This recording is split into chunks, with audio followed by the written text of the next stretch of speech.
I'm not actually, actually advocating picking a literal pig, if you can find one. but I do want to, if I can find one, and I live in the country, so it's not too hard to find one. Although it is easier to find horses. We don't have a lot of pig farms out here. And now that everybody knows that, I will say welcome to all of those who live in pig farmland and watch the podcasts or listen to them on the YouTube or the platform of their choice. We are back with another episode of Different Strings, a guitar adjacent podcast. I, as always, am your diligent and steadfast host. My name is Wes, and I'm here with my good friend Andy. Andy, please say hello to everyone. Hello, everyone. Fantastic. Well done as always. Thank you. Now, our topic this week is how not to be a dick. Dramatic pause. When buying or selling pretty much anything, but specifically, we're going to talk about music gears, guitar, amps, pedals, that kind of stuff, because that's what we do. I mean, this is going to sound like a really ignorant question, but do you have any other hobbies? Like, I got motorcycles and stuff, but do you do anything else? I do. I do. Video games, build PC. Well, I Okay. used to build PCs. Yeah, there's some other hobbies. And incidentally, So all of there's them, some other things. yeah, all of them involve the buying and selling of gear of some sort. I was just going to say, so a lot. So while we're going to be talking specifically about music stuff, where you hear us talking about guitars or amps or whatever, pretend you didn't hear that and just insert the thing that you want to buy or sell. And Mhm. this will be universal. We're doing you a public service by bringing you this sage advice gathered from what's got to be a combined 50 plus years of buying stuff used, buying and selling used gear and Yeah. things. My very first amp was used, you know? A lot of my first gear was used Yeah. But before we get into that, before we Andy, I even need get you there. to tell everyone where they can find us on the internet. Because if I don't, then I feel like I'm doing a disservice to And how will everybody. and how will they get to us, right? Differentstringspodcast.com is the website, or you can email us your questions or topic ideas at differentstringspodcast@gmail.com. You can find us on Facebook, just search Different Strings Podcast. And if you're on YouTube, as we say every week, please like, subscribe, hit the bell, comment, and do all the things. And finally, wherever you consume such media, please subscribe to the Different Strings Podcast, please, and thank you. Back to you, Wes. I want to throw down an opener that kind of ties in, but I want to because I feel like we're coming in with a little bit of an aggressive topic, how not to be a dick, which is a generic thing. Like to me, calling somebody a dick is the negative version of calling them dude. So I use that word a lot, and to Hmm. me, it has no gender boundaries. I just want to throw that out there. To a woman can be a dick, anybody can be a dick, just like anybody can be a dude. So if you're not a traditional male identifying human being, you still might be a dick. There's I just opportunity. want to Let's throw just that put down. it that way. Yes. And so we're gonna kind of be on the, I don't want to say we're gonna be on the negative side, but we may skew towards some negative connotations in this discussion. So let's start with an opener that is a good positive thing. And I want you to dig deep into the reservoir contained inside your skull meat and tell me about a good experience you had buying or selling either or both. Like a really great, like a good, it felt good, it worked perfect. Everybody walked away happy, and there was no shenanigans at all. Like a Okay. really positive buying or selling experience. You got one? Yeah. I got a very recent one. As you may know, but maybe listeners don't, since we haven't talked about it, I recently sold the PRS McCarty 594 that I had.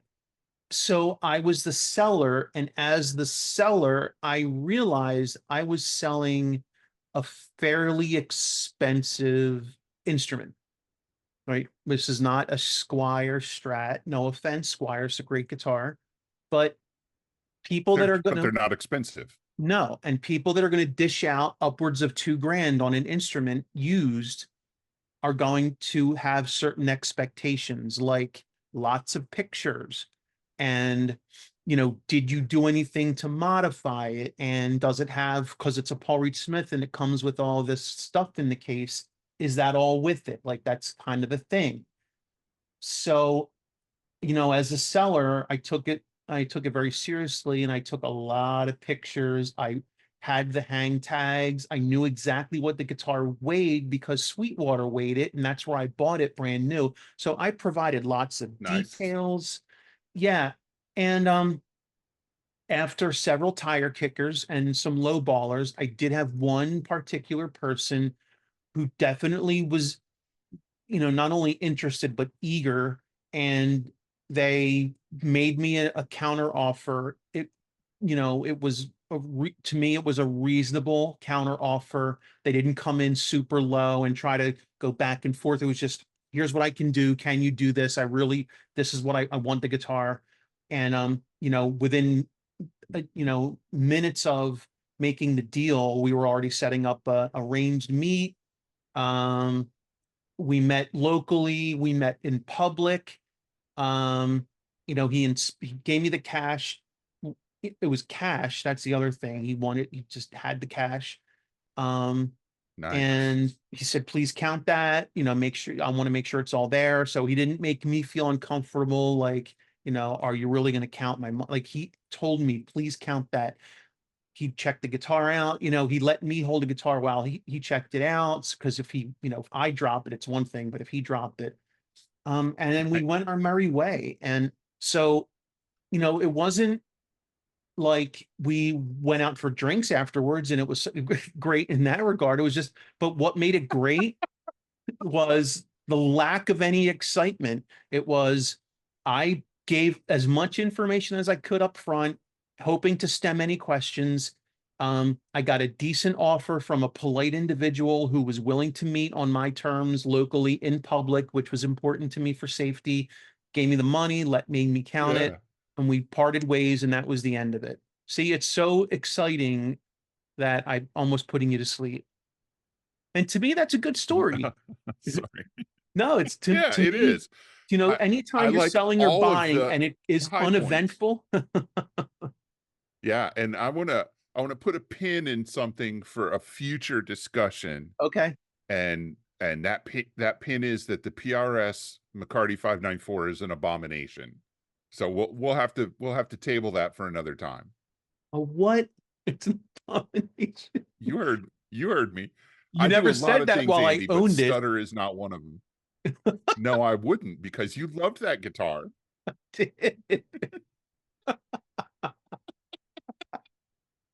Oh, Well, mine is a little bit different.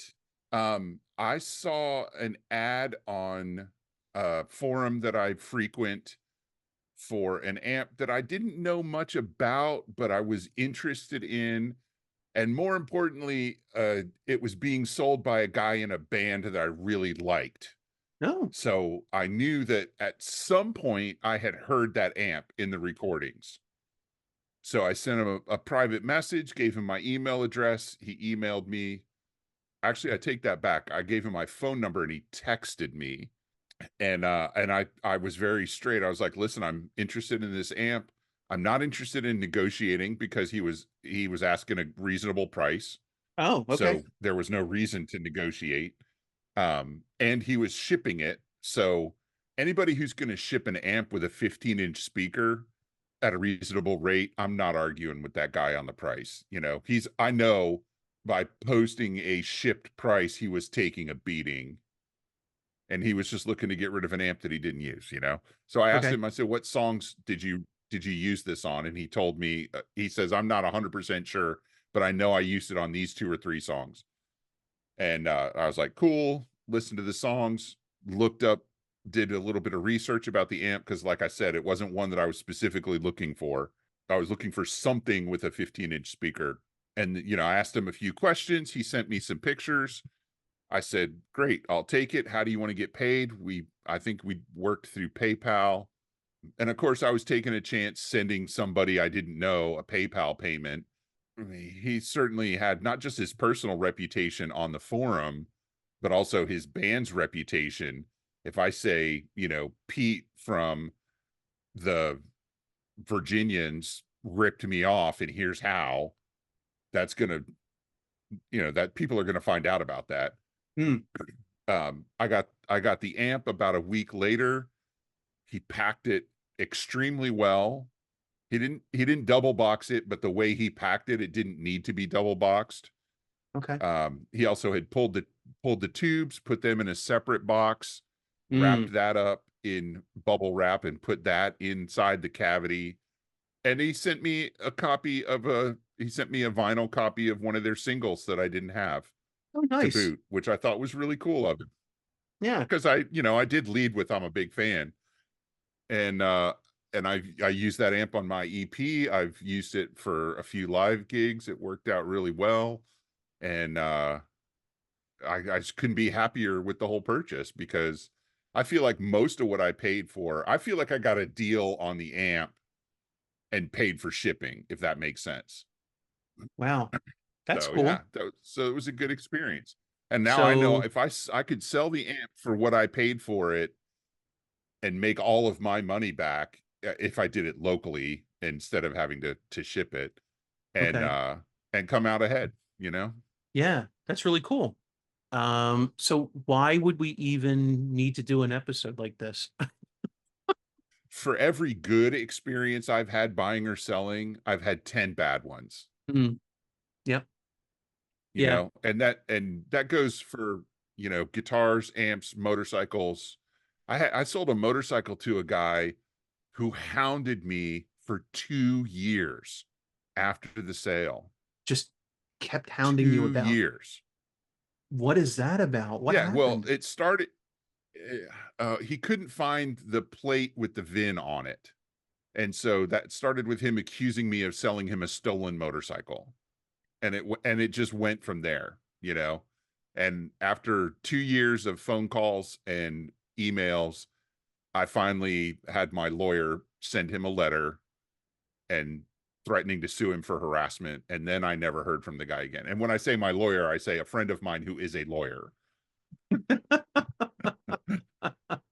Well, Um, still counts. technically, you know, anytime I needed a lawyer, I went to him first. Hmm. So, you know, that worked Yeah. out well for me. Yeah. I And, think and he just I've been, sent the guy a certified letter on his practices letterhead. mhm. I paid him a nominal fee, so it was all official. And the guy stopped contacting me after that. That's a lot. I've never had that kind of situation. Usually all of my stuff is during the transaction. Um, and I'm Yeah. within the last few months, I've sold a lot of stuff. So when I moved, I'm in different environs. When I moved, I had to make a decision. It was like, do I really need this enough to move it with me? Or is it time to Yeah. start, parting with some of this stuff? And so, it wasn't one of those, everything that's not nailed down is getting sold kind of sales, but I definitely had some decisions to make. It also And it also wasn't not that. no, it wasn't. And it Because wasn't not that. I saw the list. It was a lot. And And the list, I bought a fuzz pedal from you. yeah, yeah. Um, so I guess in that flurry of activity, um, I've had some really good experiences, and by good I mean uneventful. But I've also Yeah. had some experiences that left me frustrated or scratching my head or just saying, really? And and maybe some of it is self-inflicted. Like I really thought about, okay, am I bringing this on myself by not being more flexible, or is this maybe as a seller, am I not providing enough information up front? No, it's not that. I just I thought about what how can we help people know? Like there's just some Yeah. base I feel like there's some basic things that they feel like they should be common sense, but honestly, maybe they're not. Maybe, you know, let's talk about the Yeah. stuff that, what as buyers or sellers, what are the things that we look out for that are like, that's cool or that's not so cool. And as we go through this, we can relate experiences that we've had that made us think of that thing, Hmm. Yeah. which are probably largely going to be negative. So I just want to let people know that we might negative Nelly out a little bit here. Just a little bit, but the messaging is clear.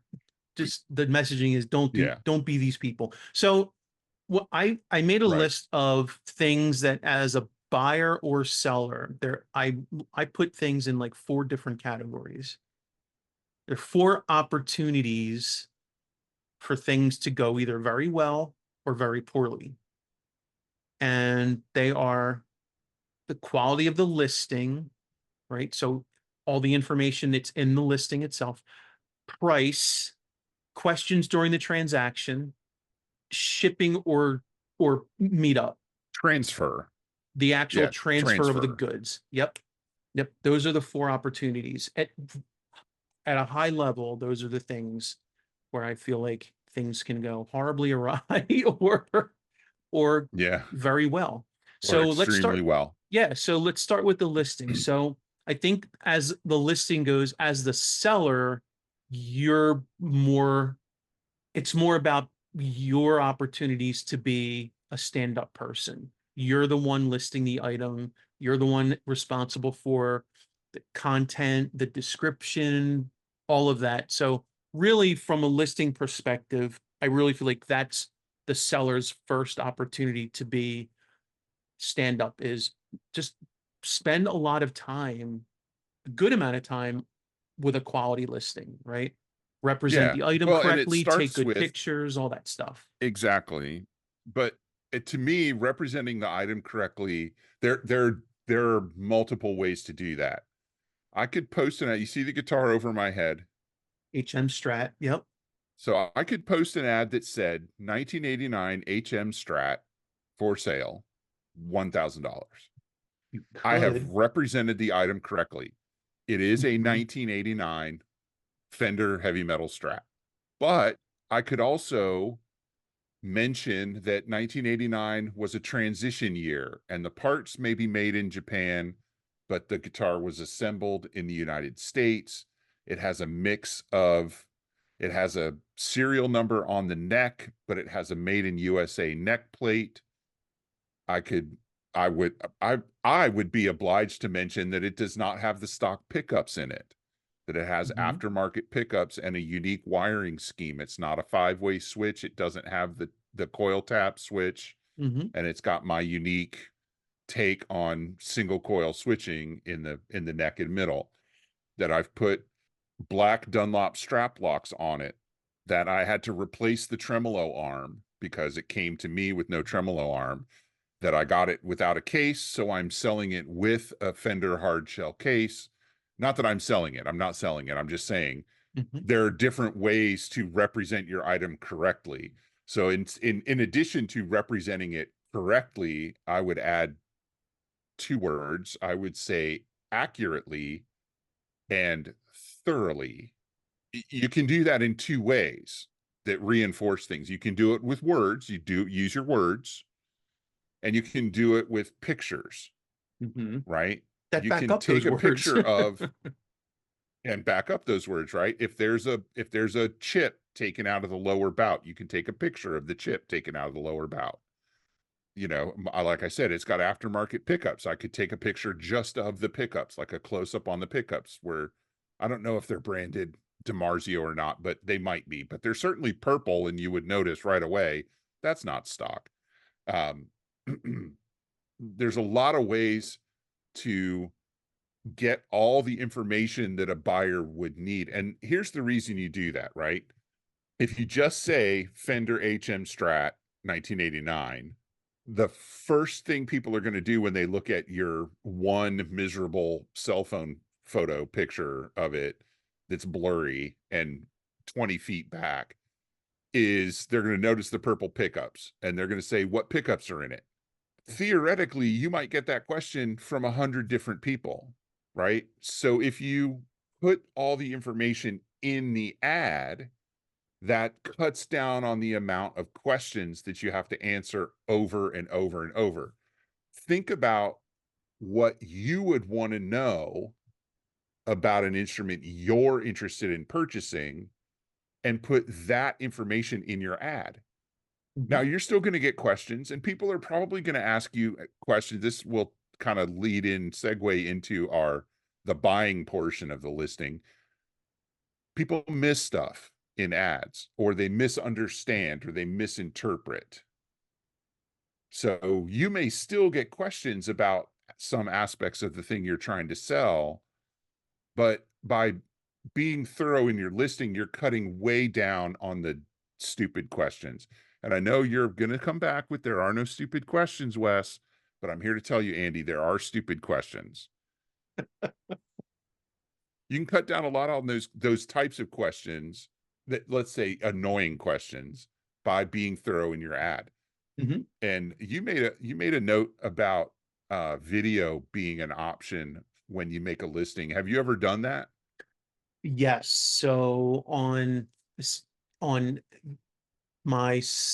there was a Marshall Code 50 we were selling. It was my son's amp, and I had him play, but I took video of both one of the clean models and one of the overdriven models, because it's an amplifier. Someone's going to want to buy it. They're going to know it works. And what better way to prove that something works than to take a video of the thing working, it doing what it does. So, Yeah. yeah.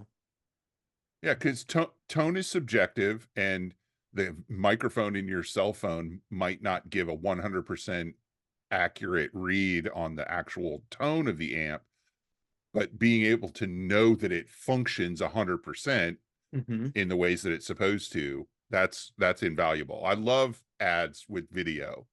Well, you mentioned be thorough, and that does, to me, that actually solves a separate issue. I feel more comfortable buying something from someone who looks like they know what they're selling. So, Right? Confidence. yeah, if you posted that HM Strat for sale and your ad said guitar for sale, I'd be, okay, this is a scam, and I'd move on. Um, Right. and that would be the end of that. Especially if it was a bad picture. That was another thing you mentioned, is a really bad picture. If I see a poorly worded, not poorly worded, like I'm checking grammar and spelling, I'm talking about a not very thorough ad and a bad picture, I'm moving on. I think that's a scam. So Yeah. yeah, if you're gonna, being thorough, I think solves a second problem, and that is it gives the buyer confidence that they're buying something from someone who knows what they're talking about, and that maybe then it maybe adds an air of legitimacy to the transaction a bit, because the internet's full of Yeah. scammers and it's just hard to trust anybody. So seeing and It really seeing is. yeah, so seeing that thoroughness, that gives me a little bit, I mean, certainly as a buyer, I feel that way. Yeah. So what pictures do you want to see if you're buying, let's say you're buying a guitar? Mhm. What pictures do you want to see? Because, like, I know what pictures I take when I Mhm. try to sell a guitar is based on what I want to see. So I want to find out what you want to see in a guitar ad. Okay. Minimally, any damage that the buyer is or seller is aware of and has Yeah. mentioned, I want to see pictures of it. No matter how minor, if you're aware of it, you should be taking pictures of it. Just all the glamour shots. So try to get pictures of the guitar from multiple angles, close up. You don't have to be so close that you know I can feel the grain of the wood, but certainly I'd like to see close up, especially around the control cavity, and like where the knobs are, because those are areas where scratches will happen more, like under the strings, where the Yeah. pick scratches will happen. And like places that are prone to corrosion, like bridges and saddles and any metal. I'd really, if it's an expensive instrument, I'd want to see the nut slots. Do they look like they've been Oh, chewed up by interesting. I someone hadn't that, thought of that. yeah, does it, because Yeah. that a lot of tuning problems there, and some people think they know what they're doing and they run a file through it and they create a problem. And so I'd like to see what the nut slots look like. Yeah. And I'd like to See, see I've got also a where the headstock I've meets got the neck, because that's a area that's prone to breakage and repairs. So I want to see if there's yeah. any sign of that. Yeah. I got 6 pictures minimum that I want to see. Okay. I want to see the full body and neck, the whole guitar front and back. Hmm.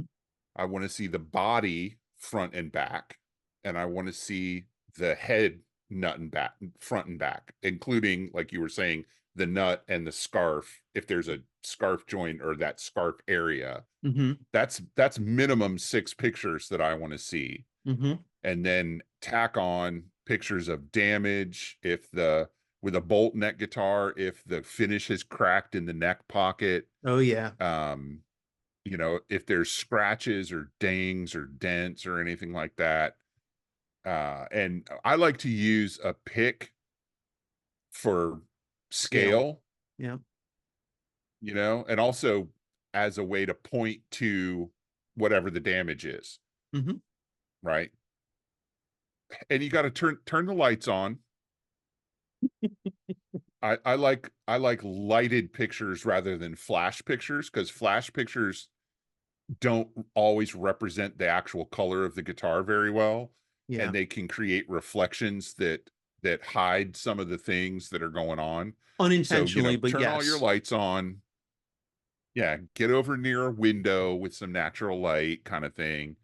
And yeah, if you're uncomfortable broadcasting the serial number of your guitar across the internet, even basic, like I use a Mac, and our built-in photo viewer is called Preview, and you can cut a piece of a picture. You can highlight it and cut out the serial number, and it just Hmm. leaves a little gray square, Yeah. so feel free to hide the serial number if you want to. I can get the serial number from you if I'm checking in on it from you in our discussion. So that kind of filters over to the buying thing. Is also, if there isn't a picture of what you want to see, then you should absolutely feel free to ask for that picture. Hmm. Like on a Gibson, if I was going to buy a Gibson which has a tilt back headstock, and they didn't include a picture of the back of the headstock with this where the neck meets the head, I would ask for a picture of that. It's not that I don't trust them when they say it's never been broken. I want to put my eyeballs on it, Yeah. because And I don't know you. So yeah, your word only goes so far.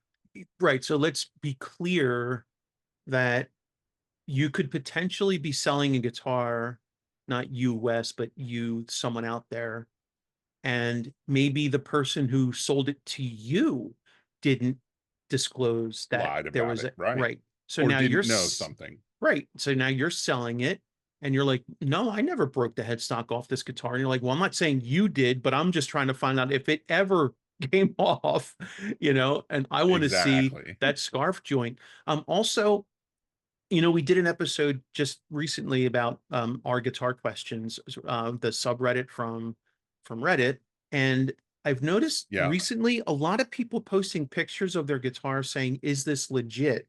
And a lot of them are Les Pauls, and a lot of the responses are no. So apparently, there's still plenty of counterfeits out there, and it seems like more often than not, the best way for most people to tell is headstock, the design, how the logo's placed, how the serial number's placed. Like there's Hmm. ways to tell. And so I want to, if especially on things like Les Pauls and other guitars that are easily counterfeited, like, well, let's be honest, Stratocasters are easily counterfeited instruments. Um, you can Yes, get they are. all of the material from Warmoth, and all you would need is a way to get the logos, the decals, and it's not impossible to do these days. Well, I mean, I had a guitar refinished not too long ago, Hmm. and I had a really hard time finding the person to refinish it, finding a person to refinish it who would put a Fender logo under the clear coat, which is how they do them. Hmm. Because a lot of people will do that for counterfeits. Right. My Fender parts were all legit. My neck had a serial number. I had a receipt for it. I actually ended up buying it new because I couldn't find exactly the neck I wanted used. So I was able to prove to him that it was a legit Fender neck. And then he agreed to put the logo on it like I asked him to. That I really appreciated his integrity in that matter, Hmm. that he wouldn't Yeah. just slap a logo on any old neck. He wanted documentation. Yeah. So I guess when it comes to the listing as a buyer, I think maybe your primary obligation or responsibility is to read the freaking ad. Um, I mean, um, Yeah, and read the actual words. Look for what it says, not what you want it to say, because words mean things and reading comprehension is critical. yeah. A couple of years ago, I tried to buy a Strat off of Reverb, and well, no, I didn't try to. I bought a Strat off of Reverb, Hmm. and it was it was listed as an American Deluxe, which you may or may not know, they're ash with a semi-transparent finish. Some of them have the roller nuts, some of them don't. This one did not, but Okay. that's what I really wanted. And I looked at all the pictures and I read all the ad. And when I got it, I made the purchase. And when I got the guitar, the disappointment started from the moment I opened the box. Oh. And we'll talk about this. We'll talk about this in a minute. It was really poorly packed. Oh. So we'll talk about shipping and packing in a few minutes. But and here's one of my absolute pet peeves when buying or selling a guitar, especially. Hmm. Go ahead and put fresh strings on it, right? Just sacrifice the $6 or $8 and put new strings on it. I pulled this guitar out of the case and it had rusty strings on it, Oh. which you can't really tell from the picture because it wasn't like orangey brown rust. It was corrosion rust Uh-huh. that's the same color as the metal, Oh. right? So I can't play the guitar. I've got to restring it immediately, which I don't mind changing the gauge of this. I almost always restring a guitar that I buy because most people don't play tens, Hmm. and the first thing when I buy a used guitar, I'm gonna restring it and set it up. So I pull it out of the case. The strings are rusty. So I take the strings off and I'm like, you know what? I'm just gonna take the neck off and double check because right then I knew that the attention to detail was low. Mm. Right? If you're going to pack a guitar poorly and you're going to send it out with crusty strings on it, it's clear to me that you're not paying attention to your product. Right. Now, I do say product on purpose because most of the used gear that we buy is from people. But Hmm. this came from a shop. This came from a shop in Ohio who I will not name in public because I'm over it at this point, even though I remember the story. And to me, I hold a shop to a higher standard because you have a business reputation to maintain. And you should Hmm. be making sure that nobody ever has anything bad to say about your business that isn't nothing warranted. Like if you run a music store, you should know to put fresh strings on a guitar and how to pack it, right? Minimally, yeah. So I take the guitar apart and they had they had obscured the serial number So at that point, I noticed that the stamp, the date stamp on the neck did not match what they put in the ad. Not a huge deal because Fender will all often make parts, and like they have a room of necks, and they go and grab a neck and bolt it to a body and they sell the guitar. So your neck and your body weren't made together on the production line. Hmm. So they could be months, weeks, months, even maybe a year or two apart, which doesn't affect anything, except, as it turns out, this wasn't an American Deluxe. It was a Highway 1, which is not a Ooh. bad guitar, but it was not what I wanted. Highway 1s have a single action truss rod. American standards, American Deluxes have a double action truss rod. To me, the difference is important. I wanted an American Deluxe. Yeah. So I reached out to these people and I said, hey, listen, you sold me, first of all, you sold me a guitar with rusty strings. It's also not an American Deluxe, it's a Highway 1. So they, intentionally or not, misrepresented the item in the ad. The Oh, listing was incorrect on its face. okay. And so I wanted to, I offered to keep the guitar in exchange for giving me money back. Not a lot. I asked for $200 back because that was the difference in, if I had been looking for a Highway 1, I would have been looking at a price point that was $200 below what I was willing to pay for an American Deluxe. Hmm. So I offered to keep the guitar if they gave me $200. They insisted that I ship it back. Of course. So I shipped it back exactly the way they shipped it to me, except I put new strings on it, you know. So, but I didn't want them to say that I returned the guitar in an unplayable condition. Yeah, so I sent the guitar back in a playable fashion, so I put new strings on it, but I used the exact same packing material that they used when they sent it to me, and they actually had the nerve to send me a nasty note saying I didn't pack the guitar very well. No lie. So I showed them, I sent them the pictures that I took as I unpacked the guitar, showing how poorly packed it was. Ah, And they dragged their feet on the refund for so long that I had to get Reverb involved.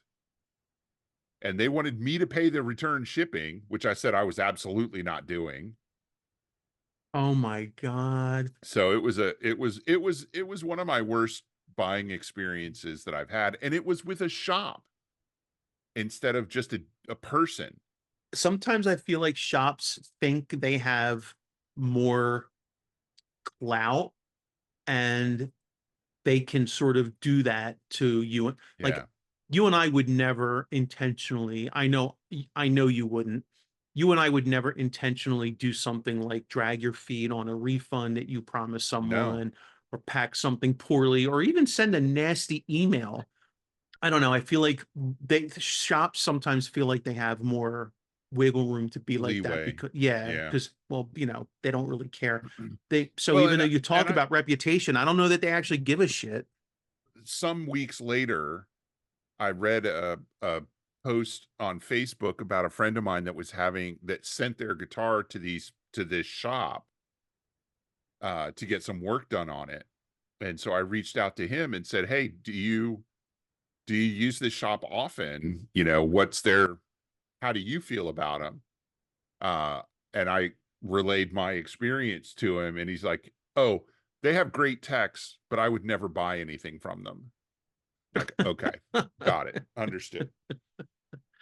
Oh You boy. know, Yeah. so, but yeah, I mean, but I went back and I read the ad again to make sure I didn't miss that it was a Highway 1 because I was hot for the ash body with the translucent green finish, Hmm. you know, and like I said, I might have bought it anyways if it was a Highway 1, but I wouldn't have paid what they were asking for it. They Right. were asking American Deluxe prices for a Highway 1. Oh, And the whole time the guys played ignorant. And so, like, obviously I'm on never buy anything from them again, because I don't feel confident that they know what they're talking about in their listings. yeah. What did we say? Represent your item accurately and thoroughly. Exactly. So Exactly. the next area where there's all sorts of opportunities to be a total D-hole is pricing. So I'll ask you the question. How do you determine the price that you're going to for which you're going to sell an item? How do you You know, it's if it's a used thing, how do you like, is there a formula? Do you do any research? Like, what do you do? I'll tell you what I do. You tell me what you do. yeah, Andy, I'm glad you asked. Let me start by telling you what I don't do. Okay. Okay. There's three things specifically that I don't do. Okay. I don't try to recoup my purchase cost. No, that wouldn't be right. I don't try to recoup the full value of any upgrades that I've made. Mm-mm. And I try really hard not to let sentiment color my judgment of what the item is worth, Mm-hmm. because sentiment is not worth money Or transferable. or transferable. Yeah. Yeah. Just because you played the biggest gig of your life with that guitar, it actually doesn't mean shit to me. Congratulations. Maybe keep it. Yeah. Maybe hang on to it. Right. So, so then what I do is I use eBay and I use Reverb, and you can research an item and ask it to show you sold items. Uh-huh. Yep. And I look for, now I'll be honest with you, if my item is in excellent condition for its age, right? Because you would expect the older a guitar is, the more love taps it's gotten, right? So if it's in good condition for its age, then I will skew towards the higher end of that price range. If my thing is beat up for its age, I will skew towards the lower end. Hmm. But I'm still gonna, typically I price things knowing I price things giving myself about a 10 to 15% pad for negotiation, because I want to have the ability to move a little bit if somebody wants to negotiate, Okay. without actually not getting my price that I really want for it. Right. So I have an asking price, and then I have what I'll take for it, Okay. Okay. you know? So, Yeah. and I use those. So if I see that the prevailing price on a particular guitar is, let's say, between 800 and $1,000, in my mind, I'll say, okay, I want 900 for it because mine's in really good condition. And I'll list it for 950. Okay. That way, if somebody says, hey, can you give me a little bit off of that? I can say, yeah, I'll knock $50 off. So what you're not doing is saying, oh, this guitar routinely goes for between 800 and 1,000. I'm going to list it for 1,100 because I think mine's immaculate and I'm special. And, you know, I Yeah. want more. And And okay. I'll tell you, a lot of my gear is immaculate because I take really good care of my stuff, but Mhm. I ain't special. No. I think I do something very similar to you. I haven't used eBay as much recently, but I've definitely been using Reverb. And what I like about Reverb is you don't, and for many cases, unless your gear is like super esoteric or rare, if you list something, more often than not, they have that item in their database and they can tell you what it routinely sells for. They can give you a range Yeah. and they'll tell you what they think is a fair price for it in the current market, and you can adjust accordingly. And I will tell you that by and large, all of my gear sells fairly quickly when I use their algorithm. So, Yeah. um, and I've also, knowing that it's used, if I'm selling something and I see them, like if I see them recommending a price, I know they aren't like super high. In other words, I'm not suddenly accidentally selling my used item for more than it costs when it was new. Like that Right. just doesn't, Right. yeah, that's not going to happen with. So I kind of feel like using Reverb and their price trend and analysis information has been super helpful, but it's not always Yeah. available. So when it's not available, so let's say I have an item that for whatever reason I bought it new, I still know what I paid for it, and I can't find any record of a price anywhere on Reverb or even eBay for that matter, but I know it's not a rare item. I will typically shoot for like 65% of what I paid for it. Where did that come from? I don't know. I don't know. I just know that it feels right to say that's how much depreciation. Um, I don't think it's half. I've never had someone come back to me and say that's a ridiculous price. Sometimes they'll the bargain a little bit, but I always feel Yeah. like, I have to start somewhere. And so I don't know where that number came from. I've been using it for a very long time, and it only is, like I said, only if I can't find price trends anywhere, which almost never happens. That almost never happens. I'm almost always able to see, like on eBay or Reverb, what does this usually sell for used? And I just go from there. Yeah. That's smart, I think. Now, on the buying side, I have this really weird habit. I don't know, you tell me if you think this is wrong. Okay. If I'm buying something and someone is asking, let's say it's $1,000, I won't offer them $500 for it. No, no, I actually think that's rude. I I think do I too. think when you lowball somebody, you're being a dick. Just saying. I Just feel saying. like I feel like you're wasting my time. So Exactly. what do you think? I don't know if there's a formula or a number, but like when do you feel like you're being lowballed? Let's just put it that way. Like what's a reasonable negotiation for you? So, well, first of all, I've already done the research, right? Mhm. So I know that when you're offering me $500 on an item that regularly sells for 1,000 and I've listed at 900, Mhm. that as I've already said, you're a dick, but I know nobody sells it for that. Right. And I'm willing to wait. I had one guitar listed on Reverb for over 2 years, Mhm. and I turned down a lot of offers, Okay. and some that weren't even lowball offers. I just turned down offers that weren't at or above what I wanted to get for the guitar, What you wanted to you get, know? right. So a lot of those messages I just won't reply to them. Usually if it's 30% below my asking price, I consider that a low ball and I won't entertain that offer. Yeah, that's funny. I'm almost right with you. I think probably 25 to 30%. Mhm. Yeah. Yeah, I think that's reasonable. And I've I'll be honest with you. I'm not if I'm asking $900, if I'm asking $1,000 for a guitar, I'm willing to take 900 for. I'd sell it to you for 800, but I'm not selling it to some schmuck on the internet for $800.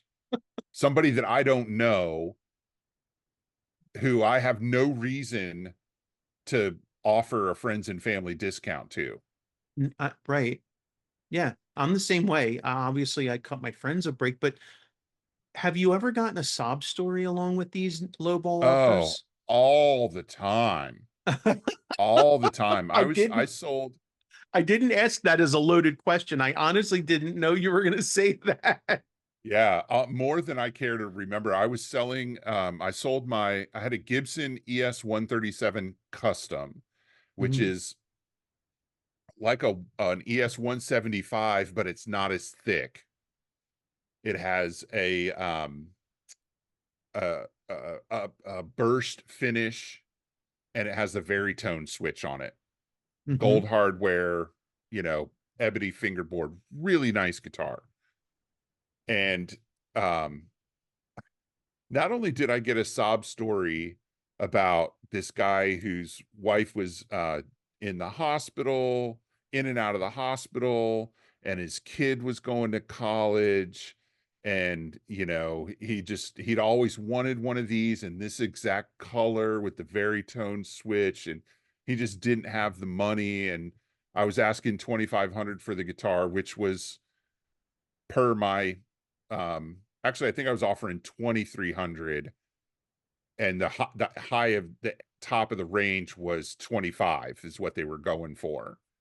So he wanted me to sell him the guitar for $1,800 as a result of Ooh, all this, right? hardship. But here's the thing. He said, "Well, I'm local, so you won't have to spend any money on shipping, and we can do the deal off of Reverb, and you won't have to pay Reverb." So, number one, I'm not doing a deal with that guy because he's unethical. Right. Right. You didn't make up my mind any faster. Or you did actually Yeah, make up my mind a lot faster. yeah. I would absolutely not charge shipping to anybody that I could deliver a guitar to in person, right? Hmm. That also would be unethical, right? Because I think I had a $125 built in for shipping, um, like added on, not built into the price, but added on. Yeah, and then well, that's only $100 less than you'll end up getting for the guitar after all your shipping and reverb fees anyways, man. And I was like, yeah, that may be true, but I put the guitar on reverb, and I'm gonna leave the guitar on reverb Hmm. because number one, I was already afraid of being murdered at the meetup. Uh, and number two, once again, I don't know this guy. And I don't want to sound like a dick myself, but I don't care if your life is hard. My life is hard. Your life is hard. All our lives are hard. My wife's been in the hospital too. You didn't see me out. And I bought a guitar while my wife was in the hospital. I did. I bought a guitar while my wife was in the hospital. And Woo! in the negotiations, I did not mention to the seller that my wife was in the hospital. You know So- why? because it doesn't matter. Because it doesn't matter. It didn't matter to him. It doesn't I did matter. Once we sealed the deal, I did say, "Hey, listen, my wife's in the hospital, so my ability to meet up with you is limited. So I need to make sure that we agree on a time and place and that you stick to it because I will.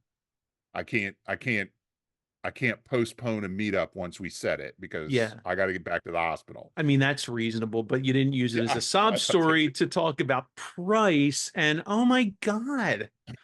Yeah, and the guy that I eventually sold the guitar to offered me 2,000. I countered with 2,200. He accepted. We were done. Now, I actually only wanted to get 2,000 for the guitar. So I could have just taken that offer for 2,000, but it was a little low for a first offer, I felt, you know? And I'm like, well, if you're offering that far down, you're probably willing to come up. Yeah. I I've I've never given anyone a sob story, but I've gotten my fair share. And usually Yeah, it's I they're think hilarious. the last one that I recall was um oh, we were selling an Xbox. Okay. So we're going back a Oh, yeah. ways. Yeah. We're going back a ways. And you can already see where this is going, right? I can. I can hear the story in my head. Yeah, it's for my son and he really needs it. And, he's going away to school and I really want to say, I'm like, I don't, if usually what I'll tell someone is if you can find what I'm selling for the price that you're asking, buy it. Buy yeah, exactly. More power to you. Congratulations. But you're not Yep. buying mine for that. Yep. If you can find what you're asking for at that price, by all means buy it. But you're not, I don't think you're going to, and mine's available, Yep. Yep. and I've had that with guitars too. That's usually a common when they lowball, and I say, I'm absolutely not doing that. I said, but tell me if you see these things going for this rate now and I'm overpriced, let me know. You show me evidence of that. So I'll adjust my price accordingly. Yeah, Because exactly. yeah, if someone, hey, I did actually have that. I set a price of a guitar, it was a long time ago, and I accidentally priced the guitar at a price that I didn't intend it. I don't know what I was thinking. I don't know what I hit. And someone said, "Hey, I just wanted to give you a heads up. These routinely go for this much on Reverb and eBay." And I'm like, as a matter of fact, they do. Thank you for letting me know. And I changed the Yeah. price. Um, Wow. So you're telling me somebody pointed something out to you in a non-dick fashion, mhm. and you responded to this information in a non-dick fashion. That is how it went.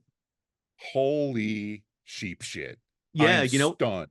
and I remember the guitar. It was a EVH Stealth model. So I forget, it was an impulse buy. I won't lie to you. I walked into Guitar Center, played this, and I could not believe how good this guitar felt. And Yeah. I wound up buying it, and then shortly thereafter, I wound up selling it. And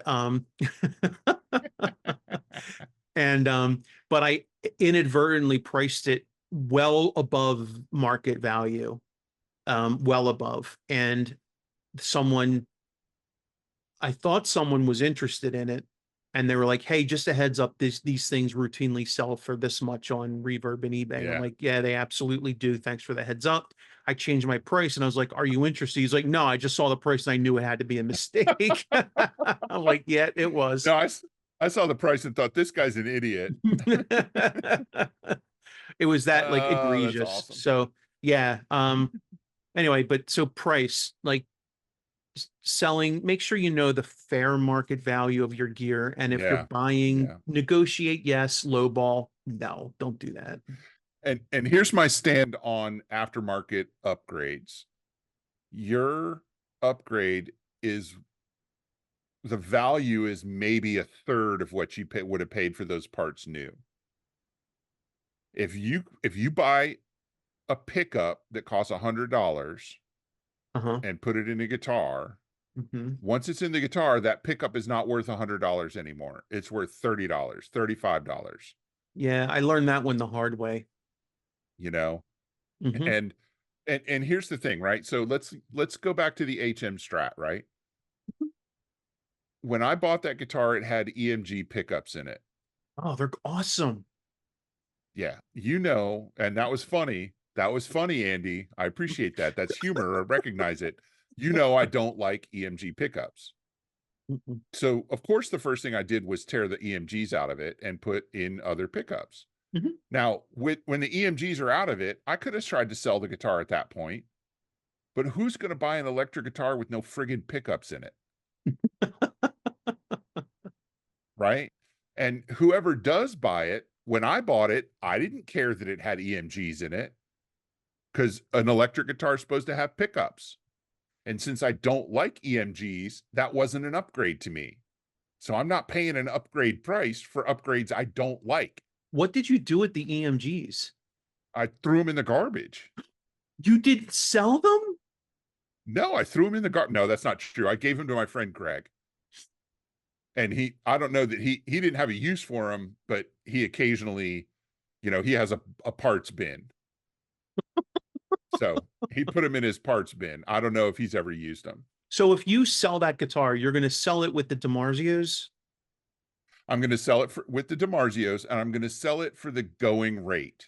You can't, because you can't find stock pickups for that HM Strat anymore. But they're more rare than the No, guitar itself. They're not. yeah, and they weren't great to start with. So Mm-mm. I like the DiMarzios better, but to other people, that's not necessarily an upgrade, and it's supposed to have pickups in it. So you have to So sell them with them. Yeah. So if those guitars usually go for around $1,000. If I was going to sell that guitar, I would ask for around $1,000. Because I got it without a case, I would offer to sell it with a gig bag because I have generic gig bags just lying around. Mhm. And if somebody wanted a case, I would upcharge them for the case because when I bought that guitar, it didn't have a case, Yeah. but if they didn't want the case, then no skin off my back. Mhm. They don't have to have it. Yeah. And it means it's not like I can't use a Strat case. Yeah. So I recently sold a D'Angelico semi hollow body, Oh, cool. I didn't and even know you had one. yeah, one of those impulse buys we talk about from time to time. Yeah. I really like that guitar. Actually, no, it had a purpose, and it did get sold, but not until after I replaced the stock pickups with Seth Lovers. Okay. Which are Okay. good. Um, you think? I do. I thought they were amazing.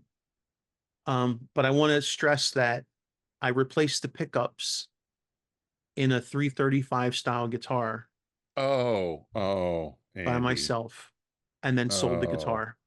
Just want to highlight And that. did you yeah. Did you complete the course of action with all your fingers intact and unburned?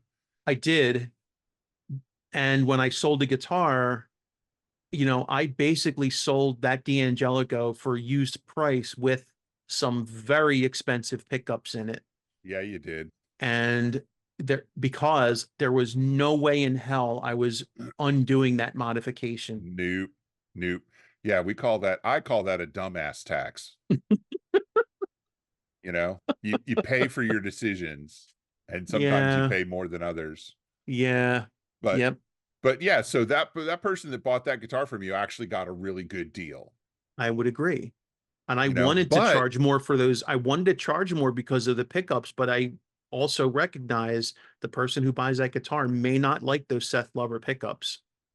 and even if they like them, they don't care that they're Seth Lover pickups. That guitar's supposed to have humbuckers in it. End of story. That's right. And I threw the old ones out or I misplaced them. Bottom line is they were getting a guitar with humbuckers, whether I liked it or not.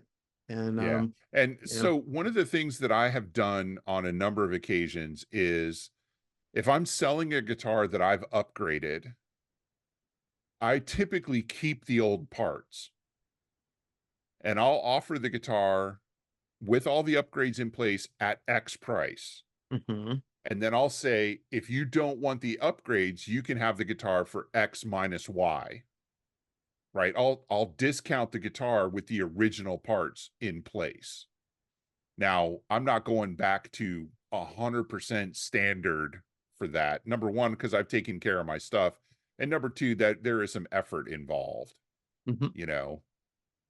Um, and typically in my experience, people will go for that. They'll either take it with the upgrades or they'll say, yeah, put the original pickups back in it and I'll buy it that way. Yeah. Yeah. It's nice you give them a choice if you can.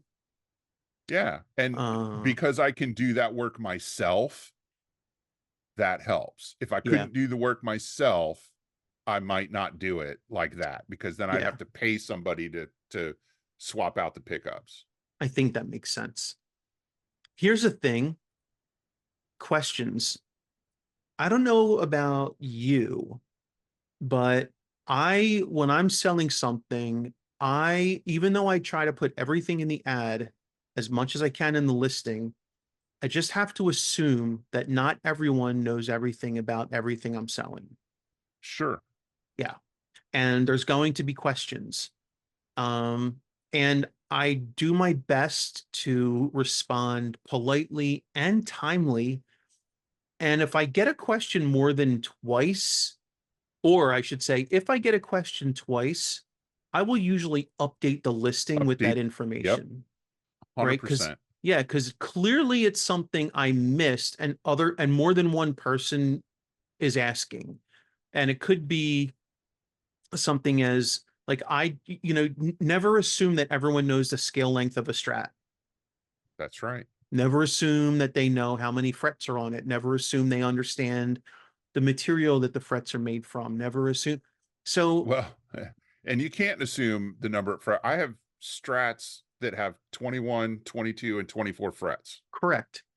Yep. And they're all that's normal for different models of Strat. And Yep. you just can't assume that people know the things that you know. So when it comes to answering questions, I try to be very understanding and polite.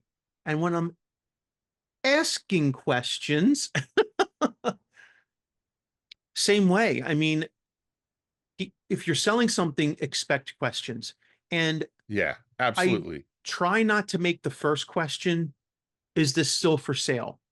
You saw it on Facebook, you Yeah. saw it on Reverb, you saw it on eBay. If you're seeing it in one of those places, it's for sale.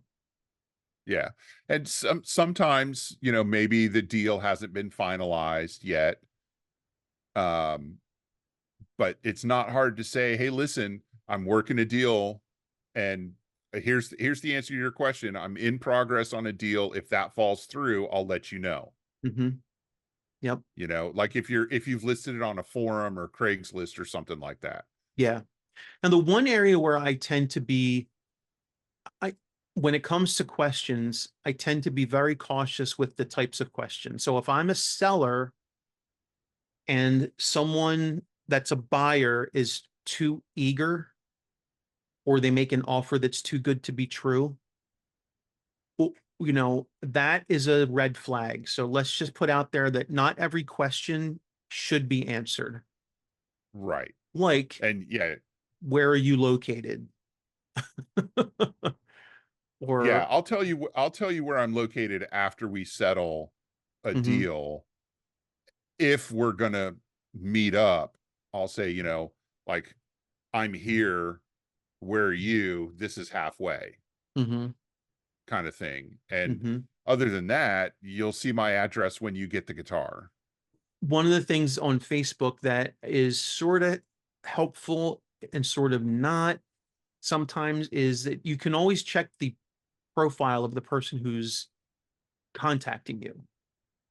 So if I'm selling something that's local and I'm like a local pickup only, and I check their profile and I notice that they're located in Arkansas, I'm going to probably say, hey, did you recognize that this item is only for sale locally? I'm not shipping it.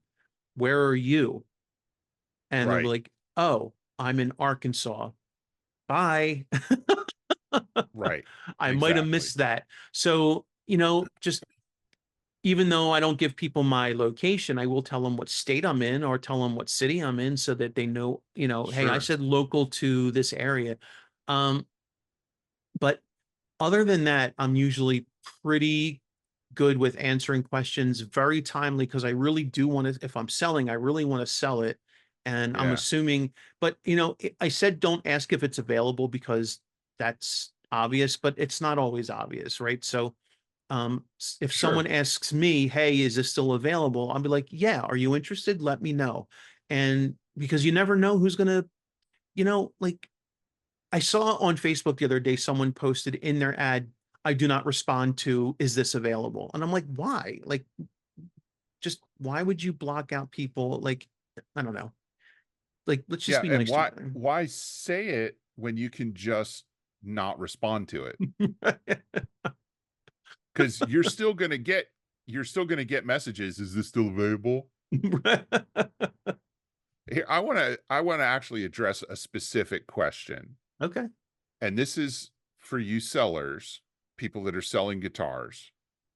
You need to understand that somebody out there is going to be really concerned about how much your guitar weighs, Yeah. especially if it's a Gibson or kind of a vintage guitar or a lot of others. And this is a thing that we've seen these weight lawyers lately in the last couple of years, Wait, right? lawyers? That's what I call them, right? So I'm just going to tell you, if you buy and sell regularly, get a cheap luggage scale. It will get you close enough to either make those people happy or convince them to move along.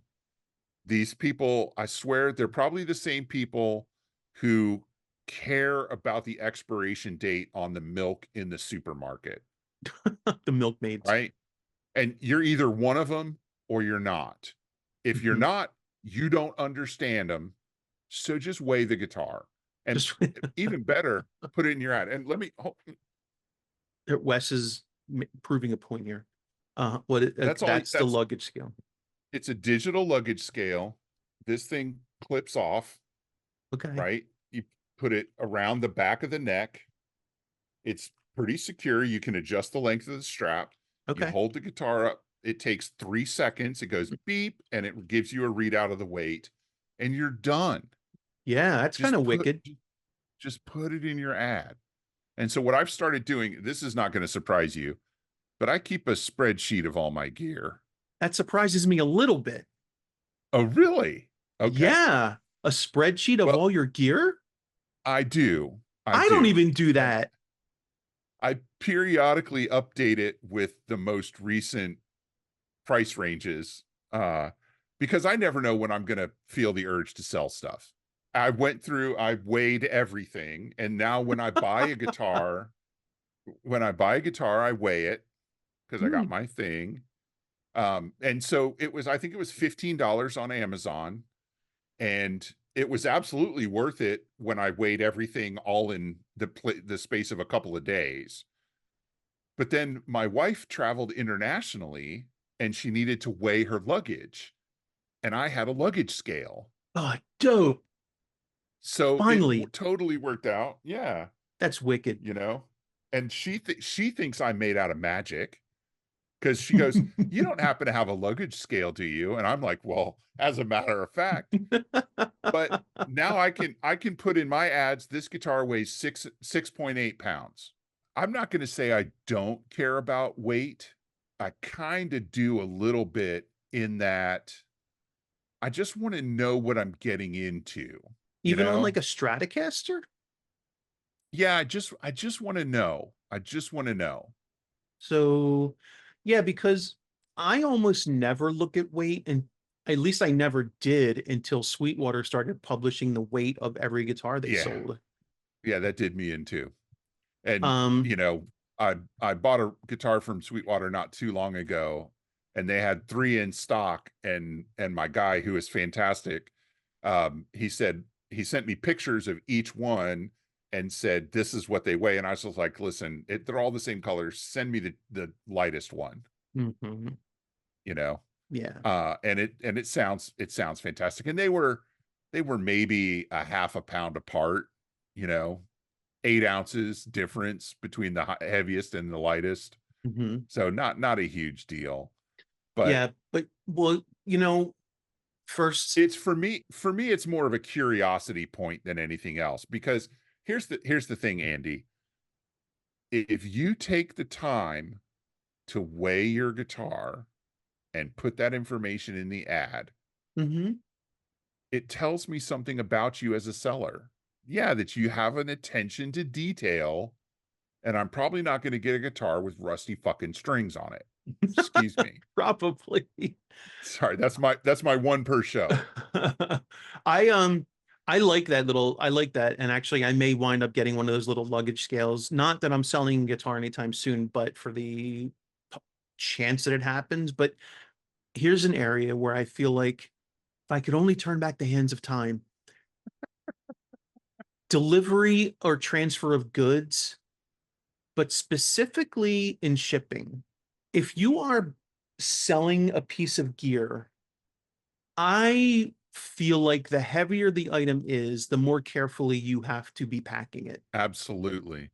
Even a Rivera amplifier, which is built like a tank, like you gotta pack these things like they're living, breathing. I mean, you just gotta, You you gotta. mentioned double boxing, and I know that can be very expensive, but in lieu of double boxing, like you have to be, I would say, taking it to a professional unless you just happen to have a lot of packing material on hand and experience doing so, and the proper size Yeah. boxes, because the wrong size box, too small or even too big, can leave you at too much risk. Yeah, well, and let's just get this out right now. Shipping is ridiculous these days. When you And say what shipping do you mean, cost or cost of shipping is just ridiculous. yeah. Um, it used to be that you could kind of shop around, shop for your shipping, but now they're all outrageous, Mhm, and the bigger the box, no matter the weight, the bigger the box, the more it's going to cost.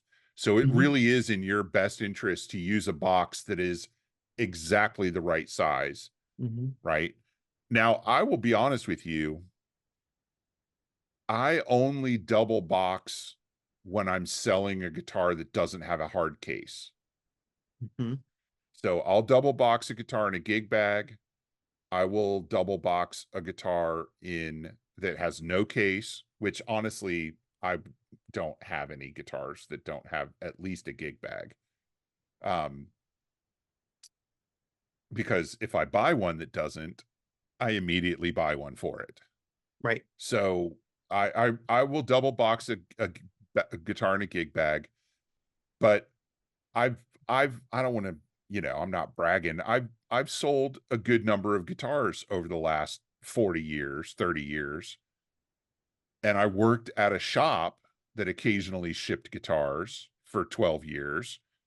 So I do have a good amount of experience in packing and shipping guitars. And I know that if a guitar in a hard case doesn't need to be double boxed, provided you pack it correctly.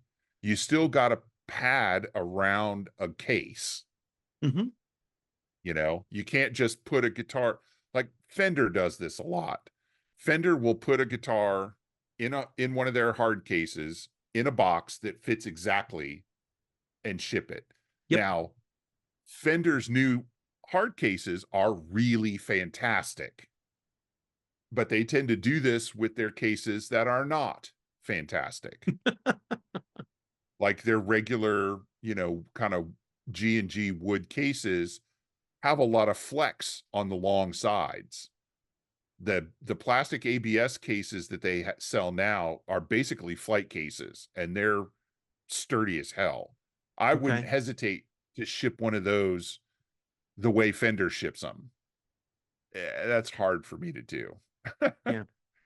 I'm much more likely to put a little padding around the guitar, at least a couple of layers of bubble wrap, something on the bottom, something on the top, because I don't want to have to deal. First of all, once I sell a guitar, I don't want it back. And second, I don't want to have to submit an insurance claim to UPS or FedEx, because I've had to do that before, and it is a giant pain in the ass all the time because they do not want to pay you the insured value of your instrument, Mm-mm. period. Yeah. They do not want to do it, and they will do everything in their power to avoid doing it, Mhm. you know? It's almost And like they feel like you're trying to scam them. yeah, yeah. Well, and I'm sure they get scammed a lot. Maybe they do. So, I get it, but the whole point of any insurance is to not pay. That's how they make money on insurance. They take your money and they don't pay anything out. Not life insurance. The whole point of life insurance is to pay. Well, I okay. I will allow that because I don't know anything about life insurance. Uh, Um, but yeah, yeah. you gotta pack the guitar properly, and the heavier it is, the better you have to pack it. I bought an acoustic guitar, and the dude just did not pack it. He packed it. I'm sure it was packed well to his assumption before it ended up on a truck, Okay. but he didn't use enough or the correct type of padding. And so when the guitar got to me, all the padding was in the bottom of the case, bottom of the box, and there was no padding up around the neck. It had all Mhm. shifted because he didn't use enough. He didn't really make sure it was packed well. And, luckily it was one of those tailors that has the bolt on neck. Mhm. So I was able to reset the neck without having to take it to a shop. Mhm. Did I ever But I tell you the was, story about FedEx and the Vox AC30 I bought some time ago? you may have, but tell it again. Wow, Okay. AC30, that's a hefty amp to ship. Oh yeah. Oh yeah. This is not a story about something I bought or sold like on eBay or Facebook. This is a story of why packing matters. I bought a Vox AC30 212 from Sweetwater long, long, long time ago, Yeah, and FedEx delivered it. And I was very excited waiting for this amp to arrive. So I I imagine. was, yeah. So I was when I saw it out for delivery, every 10 minutes I was looking out the window. Is he pulling up? Is he pulling up? Is he pulling up? Well, finally he pulls up and I watch him, the driver, drop the amp off the back of the truck. Like, just push it out the door. Mhm. Okay. And roll it end over end over end up my driveway. Like he rolled the box one side at a time up my Instead of driveway. picking it up and carrying it. Well, there was no picking it up. It was big and heavy Yeah. and but no hand truck, and dropping it off the back of the truck several feet onto the tarmac Wow. and then left it. And I watched him do it. Then he drove away and then everyone's like, why didn't you stop him? I'm like, okay, So no signature. no. Okay. So I lived on the second floor apartment. And Okay. when I went downstairs to get it, the box was indeed too heavy for one person. Sure. Okay. So I brought my utility knife down and on the first floor in the foyer, I opened the box and it was inside another box. And inside that box were these protective corners, like this, who, whatever they were doing when they boxed this amp up at the factory, they knew what they were doing. They Like, and box it for that guy to deliver it. seriously. And I carried that amp up 2 flights of steps from, out of the box. Cause once I had it Uh-huh. out of the box and the handle, I was able to actually lift it out of the box and lift it upstairs. Miraculously, not only was the entire amp chassis not damaged, none of the tubes had broken from this trip. And when I plugged the amp in and warmed it up, it worked 100%. And till the day I sold it, it never had a problem. However, I did call Sweetwater immediately and told them that story. And I said, I wish I took video of this so you could Yeah. see what actually just happened. And I said, please never use FedEx to deliver anything to my house ever again. um, Yeah. so Yeah, because they can't do anything about FedEx, no, but they can use UPS instead. yeah, they use multiple methods. So yeah, but had that amp been packed any differently, I don't know that it would have survived that trip. I was dumbfounded, Yeah. could not believe that happened. And it worked. So good on Korg for knowing how to pack an amp. What about as a buyer? How do you expect things to be packed? Hmm. How I expect and how I hope are two different things. Well, um, you know, I'm gonna be honest with you. The fear of someone not knowing what they're doing has prompted me to stop buying amplifiers that have to be shipped to me. At least yeah, at least from like individuals. I'll buy an amplifier from a store. from a store. Yeah, exactly, right? So people are obviously not retail operations. That's right. Retail operations are retail operations, and I have a higher standard for them. Yes, I me too. expect them to know how to pack and ship an amp or a guitar. Mhm. I expect that from them. I So I'm say, definitely more likely to buy an amp from a store that has to get shipped than "Yep, a person. yep." Um, But my story at the top was about buying an amp from a person that was well packed and promptly shipped. yeah. So On the other hand, if it's a guitar, if I get it and it's intact, I'm happy. You know, we talk a lot about Sweetwater, and I will say one thing. I have never bought a guitar from them that arrived in anything but extremely good packaging. Whether it's a hard case or gig bag or no case at all, everything has come at least double boxed. Everything, including guitars in hard cases. My that 594 I bought, that was double boxed. It was in the yeah, Paul Reed Smith case, and then it was in another box. I mean, I'm sorry, it was in the case and then a box and then another box. yeah. Um, And Paul Reed Smith is another company that just puts the case in a exact size box yep. with no padding and But ships it like Sweetwater that. does not ship it like that. Yeah, You know, they put them in other they double box. And so they've kind of ruined me a little in terms of my yeah, expectations. But if I'm buying guitar from like, Joe Schmo, I know it's not going to be that well packed, but it should be at least well packed. I would say take it to a professional, at least take it to the UPS store. And if they don't double box, they'll at least box it properly. yeah. Um, I mean, especially if you're going to charge me for shipping anyways, mhm. just just charge me for all the shipping and pack and have them pack it at UPS. Take them the case and say, pack this and ship it to this dude. That's it. It'll cost more, but you're passing the cost on to the buyer anyways. Yep. And wouldn't you rather just not have the headache of waiting, hoping it shows up on damage, and then dealing Yeah, with any fallout from that? Like, I don't know. There's times when it's okay to cut corners, but packing and shipping is not one of them. I got to agree with you on that. Yeah. The only thing I didn't say was about cleaning the guitar before you take the photos. You Oh, know, don't show me pictures of a guitar covered with sweat and gunk. mm-mm. You Well, I know, mean, or you I can don't want to see that. go ahead and do that, but don't expect to sell it.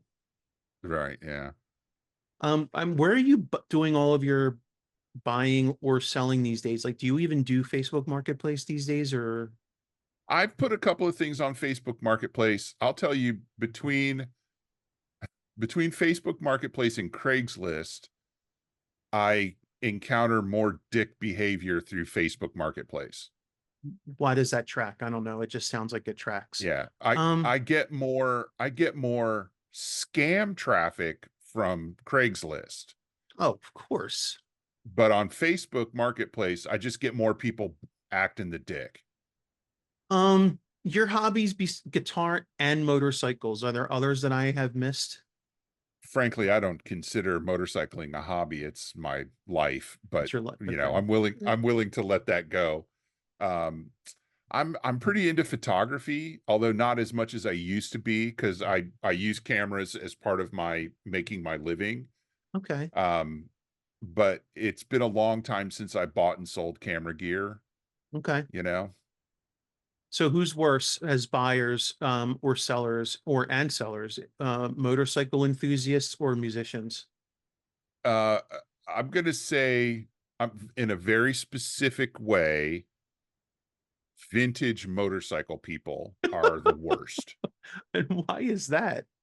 I don't know, Well, what but makes them the they worst? are absolutely they're if you ever wondered what a malicious Will Ferrell would be like, it's a vintage motorcycle owner. Like Will Ferrell, but he's not funny. He's only mean. Yeah, I don't know why. And I'm not gonna specify a brand, but Okay. anybody that knows me knows I have extensive experience with one brand. Is that the brand you're referring And to? that's the brand I'm referring to, because I don't deal with vintage bikes of many other brands, Okay. you know. Okay. That's And interesting. I I used to I'll tell you, I used to ride vintage Hondas, Okay. right? And we didn't really call them vintage at the time. They were just old, and we rode them because we could afford them because they were Okay. cheaper than new ones. But even then, like, those people were dicks, you know? You- And we're talking 30 years ago in the Okay. 90s, Okay. and those people were dicks. Okay. And that it buyers and sellers, you know? Hmm. I was a dick when I was selling. I had a whole storage space full of vintage Honda motorcycles and motorcycle parts in various states of disrepair. And when it was time to sell all that stuff, I was a total dick about it. I don't know why. I'm not proud of it, but Okay. you know, and this is before online marketplaces, although there Hmm. were email lists. But I can remember sending emails that basically started with, "You're clearly an idiot," you know, or "Did you even bother to read the ad?" Wow. I'm not proud of it, Andy. I'm not proud of it. I I've didn't hear you changed say you since were. then. Okay. All right. I was just curious, because, and as it pertains to the hobbies that I, dabble in, I don't know that I've sold enough in other hobbies to really form an opinion about Yeah. them in terms of, I I mean, the I market in I feel computer peripherals has changed. So, yeah, and I feel very comfortable saying people that are into the vintage of whatever it is you are into are way more picky and have therefore a much higher potential to be a dick mhm. than the modern whatever it is. Well, yeah. So let's talk about that. I mean, your average Paul Reed Smith buyer from the days when you and I were exclusively or almost exclusively playing PRS, I would agree Yeah. that people spending that much money on a guitar are going to be pickier, persnicketier than your average buyer. Well, but remember when that was us, there was no such thing as a vintage PRS. I don't know. You Right, don't even PRS think, has only been around since the '80s, and that was, you know, early 2000s is when we were really into PRS. but will you allow that even when you and I got into them in the early 2000s, they had already switched over to the non-wing tuners. They were using collar tuners, and people would talk Yeah. about those 80s and 90s PRSs like they were Mhm. vintage Yeah. instruments, right? Yeah, they were, and yeah, our guitars were all CNC, not Duplicarver, Uh-huh. Yeah. you know? So we were So, lesser yeah, I mean, than. yeah, there was definitely an us versus them when it came to buying late '80s and early '90s PRSs. Yeah. You know, Yeah. the ones from the Pre-factor 90s pre-factory. pre-factory, they had more mojo, man, Yeah, they had exactly the same amount of mojo because machines don't impart mojo. or sentimentality. That's right, you Oh know? God. But the funny thing is I've noticed that a lot of '80s PRS guitars, while they've got relatively high asking prices, they're not that much higher than they were 20 or 30 years ago. 20 or No. 25 years ago. Yeah, Okay, that's interesting. you know. They're still high, but you can, for example, you can get a late '80s PRS for less than you can get a new custom 24 with a Floyd Rose for. So, earlier in this episode, you may have said that you kind of argued with me a little, that you said that there were such things as stupid questions. And I I did. and you told me that I Is it available? and I told you that there really are no such things as stupid questions. And I want to tell you that I've changed my mind on that. And I want to tell you why I've changed my mind on that. All right, hit Um, me. all right, because on the subreddit Our Guitar Today, there was a question: Oh no. are guitars male or female? Uh, But I think on that's a good place to stop. that is. So I want to say one more time, please visit us at differentstringspodcast.com. Email us your questions, topic ideas at differentstringspodcast@gmail.com. We're on Facebook. Just search for Different Strings. And if you're listening or watching on YouTube, please like, subscribe, hit the bell, comment, and do all the things. And then finally, subscribe to Different Strings Podcast, wherever you consume such media so you don't miss another action-packed thrill ride of an episode. And with that, I believe we're doing Music That Matters next. It's my week to pick. And It I do is. believe I picked what some people would refer to as a banger. So make sure you tune in for that. That's all I got. Peace, everyone.